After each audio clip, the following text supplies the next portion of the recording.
1944 के करीब जब वर्ल्ड वॉर स्टार्ट हुई, Souls will be shaken with the violences of war. IMF हमारी मजबूरी क्यों है? रुपया पैसा कैसे हमारे सिस्टम में आया?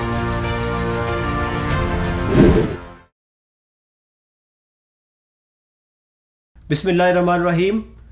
IMF हमारी मजबूरी क्यों है? रुपया पैसा कैसे हमारे सिस्टम में आया और क्यों आज के इंसान की शदीद किस्म की ज़रूरत बनी हुई है? आज हम इस इम्पोर्टेंट टॉपिक को डिस्कस करेंगे कि पैसा हमारे सिस्टम में कैसे आया और IMF ही हमारी मजबूरी क्यों है। क्यों डॉलर के साथ आपका पैसा गिर जाता है? क्यों डॉलर के साथ रुपया डीवैल्यू हो जाता है? क्यों डॉलर के साथ हर चीज़ महंगी हो जाती है? हम इस इम्पोर्टेंट टॉपिक को डिस्कस करेंगे। मैं आपको सबसे पहले बताऊं कि आज से 5000 साल पहले की अगर हम बात करें तो मेसोपोटामियन लोग जो थे वो कॉइन यूज़ करते थे। ये कॉइन गोल्ड और सिल्वर के बने हुए थे। अगर हम उससे भी पहले की बात करें तो हमें पता चलता है कि यही मेसोपोटामियन लोग थे जो बार्टर ट्रेड करते थे। ये बार्टर ट्रेड करते थे फियोनेशियंस के दरमियान। मेसोपोटामियन लोगों के बारे में अगर हम बात करें तो ये इराक के मौजूदा इराक जो है इसके अंदर रिवर्स के दरमियान एक लैंड है, यहाँ पर रहते थे। ये असारियन लोग थे और फ्यूनेशियन जो थे ये मेडिटेरियन ओशन के साथ रहते थे। इन लोगों के दरमियान सबसे पहले बार्टर ट्रेड होती थी। बार्टर ट्रेड होती है कि आपके पास अगर एक चीज़ है, फॉर एग्जांपल आपके पास जो है एक एनिमल है, उसके बदले में आप कुछ अनाज खरीद सकते हैं। अगर आपके पास कुछ अनाज है तो आप उसके बदले में कपड़ा खरीद सकते हैं। वो चीज़ों के बदले में चीज़ें करते थे। अगर आज के दौर में बात करें हम तो आज के दौर में ईरान बार्टर ट्रेड कर रहा है, वो ऑयल के बदले में अनाज ख़रीदता है। इसके बाद मज़ीद पैसा जो है ना वो प्रमोट हुआ। चाइना के अंदर जब यूज़ होना शुरू हुआ, कॉइन यूज़ होना शुरू हुआ तो चाइना ने इसको कॉस्टली मेटल ब्रोंज़ और कॉपर के कॉइन बनाए। ये 800 BC की बात है जब चाइना इसको यूज़ करना स्टार्ट हुआ था। क्योंकि कॉइन्स के साथ ट्रेड करना थोड़ी सी मुश्किल था, क्योंकि इसको कैरी करना साथ में इतने ज़्यादा कॉइन्स उठा के कहीं लेके जाना, तो इसको उन्होंने एक जगह पर महफूज करके एक रिसिप्ट जारी कर देते थे। उस रिसिप्ट को ही फर्स्ट टाइम, कागज़ की रिसिप्ट को ही फर्स्ट टाइम रुपया समझकर यूज़ किया गया। उसको लेके दुनिया में आप कहीं भी चले जाए, आप कुछ भी खरीद सकते थे उसको दिखा के, क्योंकि वो इंडिकेट करता था कि आपके पास इतना ज़्यादा सोना पड़ा, इतना ज़्यादा सोना या इतनी ज़्यादा मेटल्स पड़ी हुई है।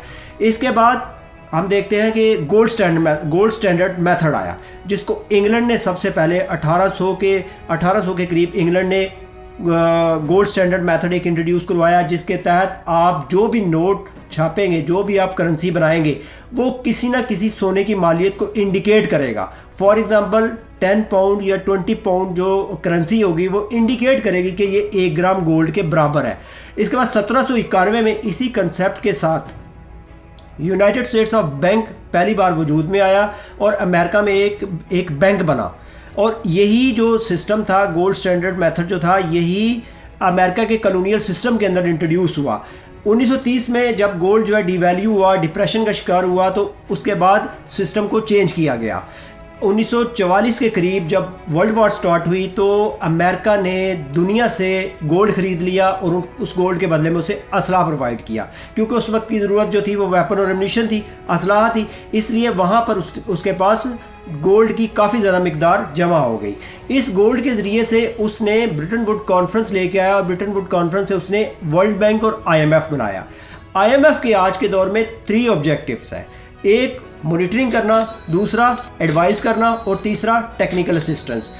IMF चूँकि अपने मेंबर स्टेट्स की इकोनॉमी को मॉनिटर करता है और मॉनिटर करके उनको एक एडवाइस जारी करता है कि आप किस तरह से इकोनॉमिक क्राइसिस से बच सकते हैं। इसके साथ साथ वो टेक्निकल असिस्टेंस प्रोवाइड करता है, जिसमें वो लोन देता है अपने मेंबर स्टेट्स को, ताकि आप जो है ना अपने मुल्क से इकोनॉमिक क्राइसिस को रिड्यूस कर सकें, मिनिमाइज कर सकें या दूर कर सकें।